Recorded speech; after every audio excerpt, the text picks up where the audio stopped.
how you change the world.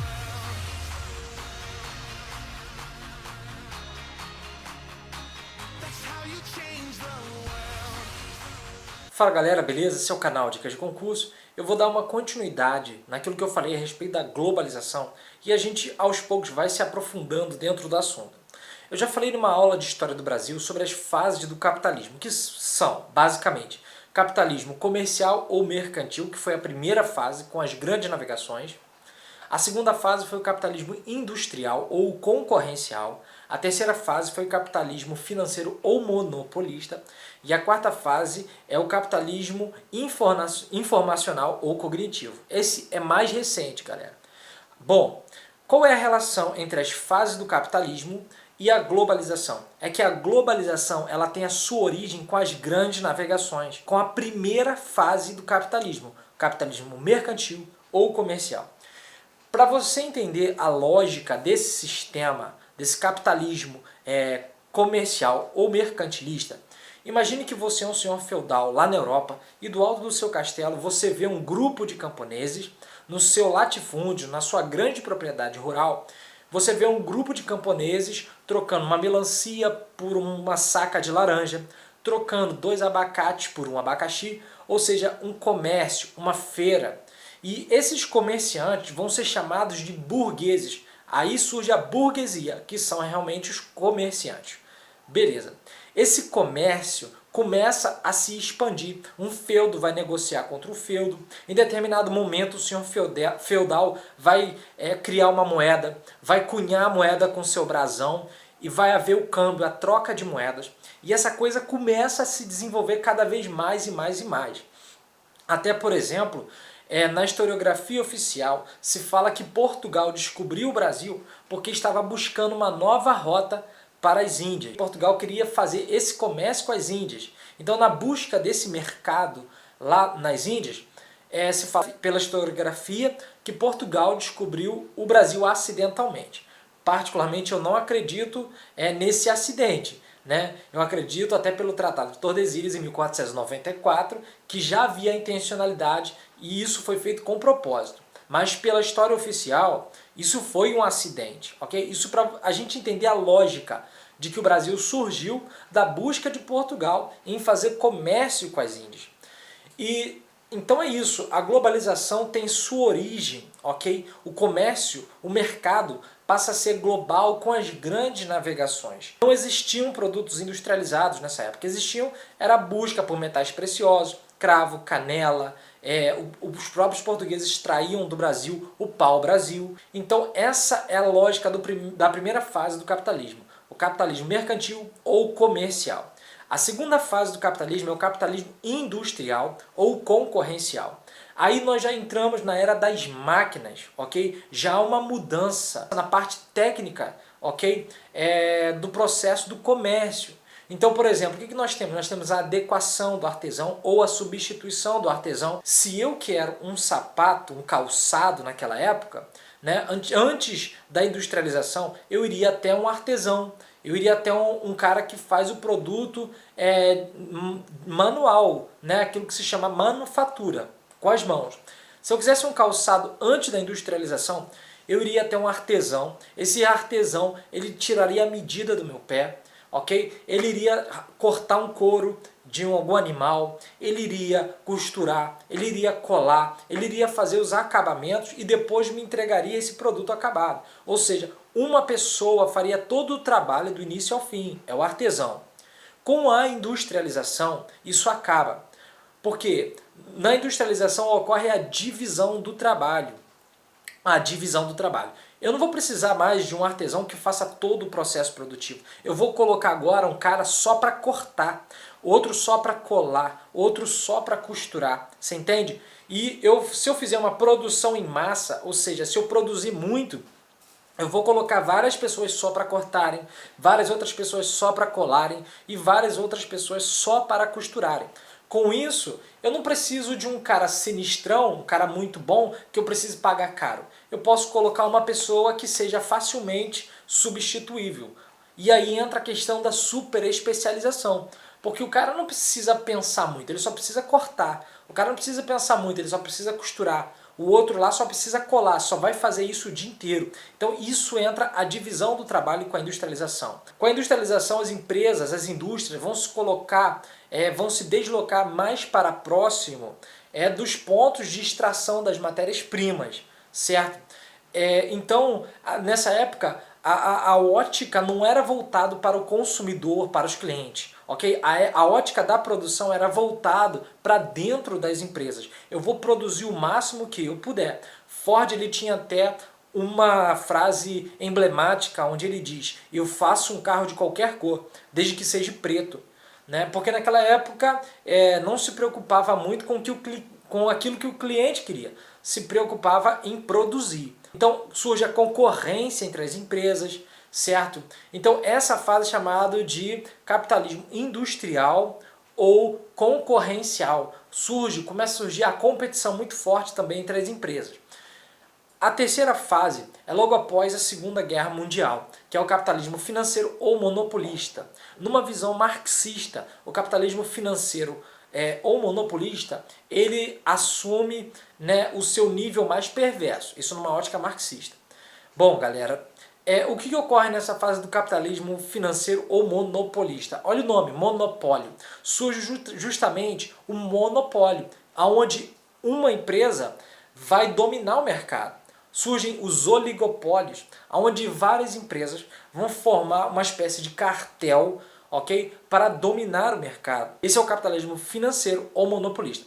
Atualmente tem se estudado o capitalismo informacional ou cognitivo, onde se valoriza muito hoje em dia o capital intelectual. Okay? Nós temos aí a tecnologia da informação como uma mudança de paradigma da sociedade. Então, essas são as fases do capitalismo. Além das fases do capitalismo, nós temos a DIT, que é Divisão Internacional do Trabalho. E eu quero passar para vocês o desenvolvimento da DIT, o desenvolvimento da Divisão Internacional do Trabalho. Dá uma olhada agora aí nesse desenho que eu jogo na tela para vocês, ok? Da divisão, a evolução da Divisão Internacional do Trabalho, DIT. A origem da DIT, você pode perceber no primeiro desenho lá em cima, a origem da DIT, ok? Onde há uma relação entre as metrópoles e as colônias. Inclusive até no Brasil, em relação a Portugal, existia o chamado Pacto Colonial, onde o Brasil, a colônia, só poderia comercializar com a metrópole, que é Portugal. Ok? Olha a origem da DIT. A colônia vai enviar para a metrópole metais preciosos, especiarias, escravos e etc. Em contrapartida, a metrópole vai enviar para a colônia manufaturas. Ok? Essa é a ideia da origem da DIT, certo? Agora dá uma olhada na segunda fase da DIT, que é chamado de consolidação da DIT. Olha a relação também entre metrópoles e colônias, onde as colônias vão enviar para a metrópole agora produtos primários, que são produtos agrícolas, minerais, fósseis, né? Essa é a parte da consolidação da DIT. Em contrapartida, a metrópole, né, com a Revolução Industrial, vai enviar produtos industrializados para a colônia. Essa é chamada a consolidação da DIT. Agora dá mais uma olhada na terceira fase da DIT, ou terceira etapa da DIT, dessa evolução da Divisão Internacional do Trabalho. Nós temos a DIT clássica. Na DIT clássica, saem as metrópoles e colônias, passam a ser países desenvolvidos e países subdesenvolvidos ou não industrializados. Os países subdesenvolvidos ou não industrializados vão enviar para os países desenvolvidos produtos primários, como produtos agrícolas, minerais e fósseis. E nessa DIT clássica, os países desenvolvidos vão enviar para os países subdesenvolvidos ou não industrializados produtos industrializados, capitais, investimentos e empréstimos. Ok? Essa é a lógica da DIT clássica. Agora, no último desenho mais embaixo, aí, nós temos a chamada nova DIT. Dá uma olhada nesse desenho, onde nós temos justamente ainda essa relação de países desenvolvidos e países subdesenvolvidos ou industrializados. Percebe a mudança? países subdesenvolvidos agora industrializados e países desenvolvidos. Os países subdesenvolvidos, já agora industrializados, vão enviar produtos primários, produtos industrializados de baixa qualidade, capitais como juros, royalties e lucros.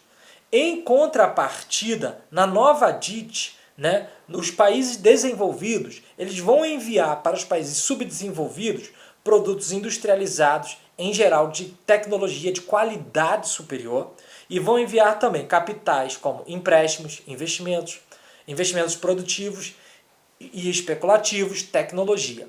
Olhando esse desenho, você pode perceber, na origem da DIT você tem colonialismo, na consolidação da DIT você tem o imperialismo, no período do império, ok? E na terceira fase, na terceira etapa da DIT, você tem o capitalismo financeiro após a Segunda Guerra Mundial, você tem a DIT clássica e a nova DIT com a globalização efetivamente. É claro que, aquilo que eu falei, a globalização ela tem sua origem com as grandes navegações, mas a consolidação, é isso que se destaca na última etapa, a consolidação da globalização vai ser em 1990, com a queda do Muro de Berlim, com a desfragmentação da União Soviética. Os 13 países da União Soviética perdem, o comunismo perde, pelo menos na parte física, o capitalismo se sobrepõe sobre o comunismo. Eu digo na parte física porque a ideologia marxista e comunista ainda é muito forte na mídia, nos jornais, na sociedade, nos intelectuais, na educação, na economia, na saúde, na segurança pública, mas na parte assim de um governo assumidamente comunista, isso praticamente acabou. E você tem nessa fase onde a globalização se realiza, a globalização se consolida em 1990, com o consenso de Washington. Depois eu vou falar um pouco sobre o consenso de Washington, ok? Onde os países que quiserem participar do comércio global vão ter que respeitar as regras democráticas de governo, vão ter que passar a atuar em blocos econômicos, certo? Então, essa é a DIT, Divisão Internacional do Trabalho.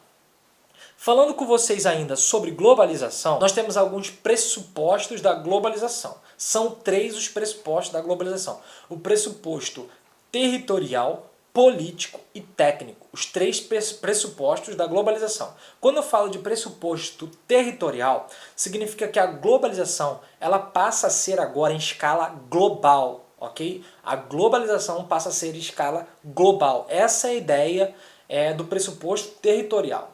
O pressuposto técnico, esse pressuposto técnico, ele está baseado em 5 ramos de desenvolvimento tecnológico, científico, que são a biotecnologia, a nanotecnologia, a genética, tecnologia aeroespacial, ok? E as telecomunicações.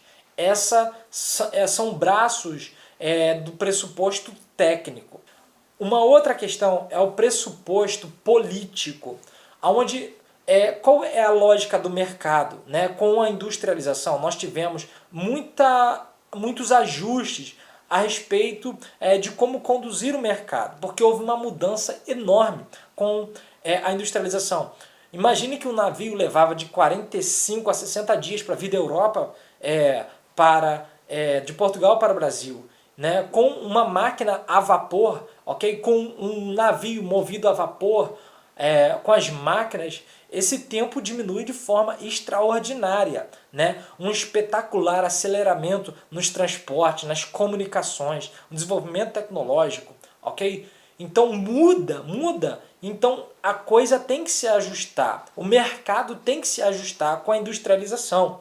Então quando a gente fala sobre os pressupostos políticos, liberalismo econômico. O que é o liberalismo econômico? É simplesmente a ideia de que deve haver o mínimo de atuação estatal possível no mercado. O Estado tem que atuar o mínimo possível no mercado econômico.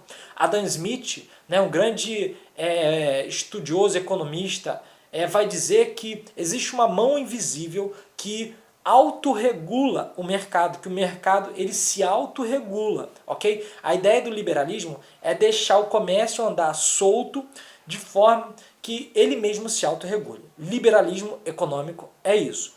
Uma outra corrente de pensamento que veio depois foi o keynesianismo, onde se acreditava que o Estado deve controlar e coordenar o mercado, ok? Esse é o chamado de keynesianismo. Já é contra o liberalismo econômico. Recentemente, galera, o que nós temos? Nós temos o chamado neoliberalismo. Que a ideia do neoliberalismo é o Estado, ele intervém. A ideia do neoliberalismo é o seguinte. A ideia do neoliberalismo é que o mercado ele vai ser regulado um pouco só pelo Estado. O Estado vai regular o mercado, mas muito... Qual é a ideia do... Vamos lá, vamos ver se a gente consegue. Aleluia. Do neoliberalismo é que o Estado deve intervir um pouco na economia para que não haja nenhum susto, ok? Então é uma ajuda, uma pequena ajuda que o Estado tem que dar para o mercado, ok? Galera, eu fecho essa aula, mais uma aula sobre globalização. Uma coisa que eu deixo para vocês pensarem é a respeito disso tudo que eu falei, né? Porque tem muita ideologia, ok? Há muita ideologia por trás do estudo. Então há muita contaminação mesmo. Então é o seguinte, o que eu penso na conjuntura atual e falando do Brasil? O PT ficou 13 anos no governo. O PT baseou o crescimento econômico do Brasil no poder de compra dos cidadãos. Mas, na realidade, o crescimento econômico ele é medido pela capacidade produtiva, pelo emprego, pela renda que as pessoas têm, e isso dá às pessoas o poder de compra. Então, hoje o Brasil está numa crise porque não investiu na capacidade produtiva, as pessoas não têm emprego, não têm renda e não têm poder de compra.